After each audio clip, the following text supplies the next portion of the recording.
হরে কৃষ্ণ ভক্তমণ্ডলী ভক্তিমতী মায়েদের চরণে আমার দণ্ডবাদ প্রণাম। তাহলে আপনারা সবাই রাধারানীর কৃপায় ভালো আছেন, সুস্থ আছেন, সর্বদাই সুস্থ থাকবেন, নিজেকে ভালো রাখবেন, অপরকেও ভালো রাখার চেষ্টা করবেন। কেননা মা, আমরা এসেছি মানব জন্ম নিয়ে, তো এই জন্মটা অতি দুর্লভ।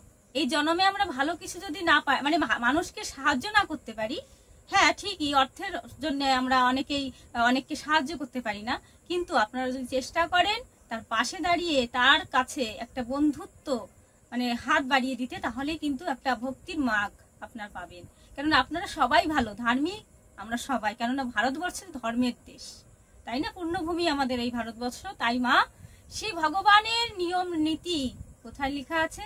শ্রীমদ্ ভগবদ গীতায়।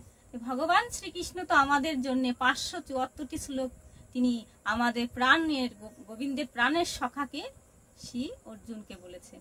সেই কথা তো শুধু অর্জুনকে বলেননি মা, সারা পৃথিবীর ভক্তদের উদ্দেশ্যে আমাদের বলেছে ভগবান। তাহলে সেই ভগবানের বাণী তো অপার। আমরা যদি সেই শ্রীমদ্ ভগবদ গীতার রস অমৃত নিত্য নিত্য একটু পান করতে থাকি, আমাদের অচিরেই ভক্তি আসবে, যার নেই তার আসবেই আসবে। তাহলে মা, এই বৃত্তান্ত নিয়ে একটা মূল শ্লোক ভগবান শ্রীমদ্ ভগবদ গীতায় শ্রী অর্জুনকে অর্জুনকে দিয়ে আমাদের সম্বন্ধে এমন একটি শ্লোক বলেছে, সেটি কি আমরা এই শ্লোকের মাধ্যম দিয়ে জানতে পারব। তাহলে মা, 7ম অধ্যায় জ্ঞান বিজ্ঞান যোগ শ্রী ভগবান উবাচ। ভগবান শ্রীকৃষ্ণ এই শ্লোকে জ্ঞান এবং বিজ্ঞান, তার মানে বুঝেছেন জ্ঞানের ভান্ডার আছে কোথায়? বিজ্ঞানে। তাহলে সেই শ্লোক ভগবান এমন ভাবে বুঝিয়েছেন আমাদের সখা অর্জুনকে। সেই শ্লোক কোন শ্লোকে আছে আপনাদের সাথে আজকে আমি বিশ্লেষণ করব, বা বিশ্লেষণ করার মতো ক্ষমতা আমার নেই মা। তদ্রূপ যদি ভুল ত্রুটি হয়ে থাকে আমায় কন্যা সমতুল্য করে আপনারা মার্জনা করে দেবেন। তাহলে মা, ভগবান শ্রীকৃষ্ণ গীতায় 7ম অধ্যায় জ্ঞান বিজ্ঞান যোগ 16 এবং 17 নং শ্লোকে শ্রী ভগবান অর্জুনকে বলছেন, শ্রী ভগবান উবাচ। ভগবান শ্রীকৃষ্ণ শ্লোকে বলছেন, চতুর্বিধা ভজন্তে মাম জানা সুকৃতিন অর্জুন আর্ত জিজ্ঞাসু অর্থাৎ জ্ঞানী চ ভারস্বব তেষাম জ্ঞানী নিত্যযুক্ত এক ভক্তি বিশেষ্যতে প্রিয় হি জ্ঞানী অর্থার্থম অহম সচ মম প্রিয়। ভগবান শ্রীকৃষ্ণ এই কথাই বলছেন যে চতুর্বিধা ভজন্তে মাম জানা সুকৃতিন অর্জুন। ভগবান শ্রীকৃষ্ণ বলছেন, হে ভারতকুল গৌরব অর্জুন, বলছে যে তুমি জানো যে এই জগতে জ্ঞানী ভক্তই আমার শ্রেষ্ঠ। আমার 4 প্রকারের ভক্ত আছে, বলছে চতুর্বিধা ভজন্তে মাম জনা সুকৃতির অর্জুন আর্ত জিজ্ঞাসু অর্থাৎ এবং জ্ঞানী। এই 4 প্রকার পূর্ণ কর্মা ব্যক্তিগণ আমার ভজন করে। এই 4 প্রকার ভক্তের মধ্যে তত্ত্বজ্ঞানী শ্রেষ্ঠ। জ্ঞানী আমাকে অনেক পছন্দ করে এবং জ্ঞানীকেও আমি অতীব পছন্দ করি, ভগবান বলছেন। কেন ভগবান বলছেন 4 প্রকারের ভক্ত আমরা সবাই জানি, সেটি হচ্ছে কারা কারা ছিল একটু একটু করে আমি বিশ্লেষণ করছি। ভগবান শ্রীকৃষ্ণ বলছেন চতুর্বিধা ভজন্তে মাম জনা সুকৃতিন অর্জুন আর্ত জিজ্ঞাসী অর্থাৎ জ্ঞানী চ ভারস্বব। তাহলে এখানে ভগবান বলছে, হে ভারতকুল গৌরব অর্জুন, আর্ত ভক্ত কাকে বলা যায় মা? আমরা গীতায় কাকে পেয়েছি ব্যাখ্যা স্বরূপ? তিনি হচ্ছেন আমাদের অভিমন্যুর স্ত্রী উত্তরা। তিনি কিন্তু ভগবানকে আর্তনাদ করে ডেকেছিলেন, দুবাহু তুলে দিয়ে বলেছিলেন, হে প্রাণ গোবিন্দ, আমার এই বিপদে তুমি ছাড়া এই জগতে কেউ নেই, আমার এই বন্ধু বান্ধব আত্মীয় পরিজন কেউ কারো নয়।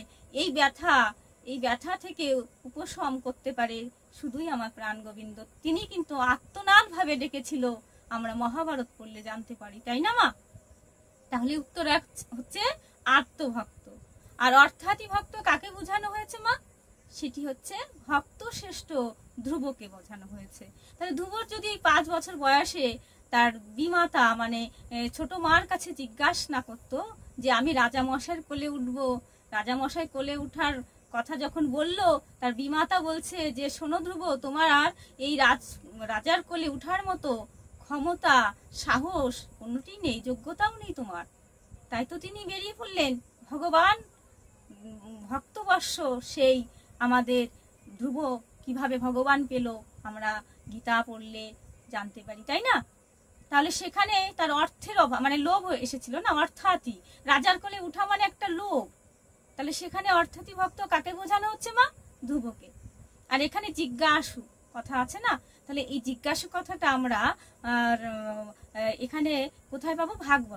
ভাগবতে সেখানে 18,000 শ্লোক আছে, কিন্তু আমাদের উদ্ধব মহারাজ তিনি হচ্ছে 18,000 শ্লোকের মধ্যে 11,000 শ্লোকেই তিনি আছেন সব জায়গায়।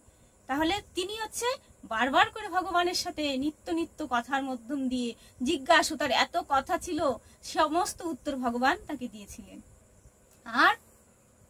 আর কি থাকলো মা? তত্ত্বজ্ঞানী। তাহলে তত্ত্বজ্ঞানী কাকে বলা হয়েছে আমরা সবাই জানি মাগো। ভগবান যখন খুবই একটা ভগবান তো লীলা পুরুষোত্তম, তিনি কিন্তু লীলা করতে ভালোবাসেন, আর ভক্তের সাথে নিত্য নিত্য ভক্তের সাথে তিনি কি করেন মা? লীলা করেন। আর এই লীলার মাধ্যমে এখনো আছে ভগবান এত দুঃখ দিচ্ছে ভক্তকে, ভক্ত যদি না বিশ্বাস করে বা সে আসে আমাদের কাছে, তিনি গীতায় কথা দিয়েছে যুগে যুগে তিনি আমাদের কাছে আসে, তাহলে সে ভক্ত যদি টলে যায় তাহলে গোবিন্দর কৃপা পাবে না। ভক্ত শক্ত হতে হবে, তাহলেই কিন্তু ভগবান কথা দিয়েছে যেমন গীতায়, আমাদের ক্ষেত্র তদ্রূপ। তাই তত্ত্বজ্ঞানীকে কারা? তাহলে সেটি হচ্ছে ভগবান শ্রীকৃষ্ণ যখন শিরোপীড়া হয়েছিল তখন কিন্তু আমার মহর্ষি নারদ মুনি সেই বৃন্দাবনে গিয়েছিলেন, তাই না, গোপবালাগণের কাছে।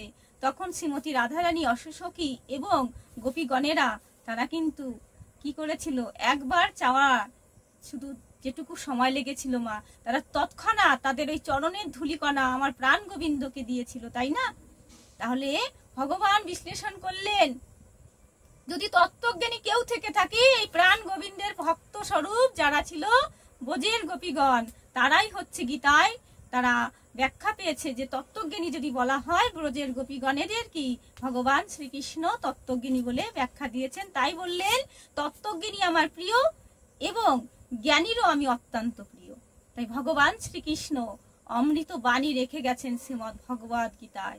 সেখানে আমরা যদি একটু করে গুরু কৃপায় প্রবেশ করতে পারি, গীতা দেবীর যদি কৃপা হয়, তাহলে আমরা কিন্তু অচিরেই এই নরক যন্ত্রণা থেকে, এই সংসার জীবন থেকে অচিরেই আমরা মুক্তি লাভ পাবো এবং সেইগুলো বৃন্দাবন ধামে আমার রাধা মাধবের চরণে আশ্রয় পাবো।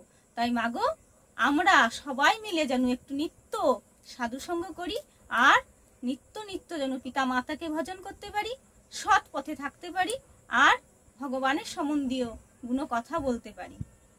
তাই মা, আমরা এই ভিডিওর মাধ্যমে জানতে পারলাম যে ভগবান কি বললেন, যে চতুর্বিধা ভজন্তে মাম জনা সুকৃতি অর্জুন আর্ত জিজ্ঞাসী অর্থাৎ জ্ঞানীচ ভারস্বব তেষাম জ্ঞানী নিত্যযুক্ত এক ভক্তি বিশিষ্যতে প্রিয় হি জ্ঞানী অর্থাৎ অহম সচ মম প্রিয়। ভগবান শ্রীকৃষ্ণ আমাদের এই তত্ত্ব কথার মাধ্যম দিয়ে গীতার কথায় তিনি বুঝিয়ে গেলেন যে 4 রকমের ভক্ত আমার এই পৃথিবীতে বিরাজ করেন। তাদের কথাও বিশ্লেষণ করে আমরা পেলাম এই ভিডিওর মাধ্যমে। তাহলে মা, আপনার কৃপাপূর্বক এই ভিডিওগুলো দেখবেন, অপরকে উৎসাহিত করবেন, আমার পাশে থাকবেন। কেননা মা, আমি এই জগতে ইউটিউবে নতুন এসেছি আপনাদের কাছে, আমি বলার মতো যোগ্যতা ক্ষমতা নেই, তথাপিও যদি আপনারা আমাকে সাথ দেন, ভালোবাসার হাত বাড়িয়ে দেন, তাহলেই চেষ্টা হবে ভালো কিছু করার।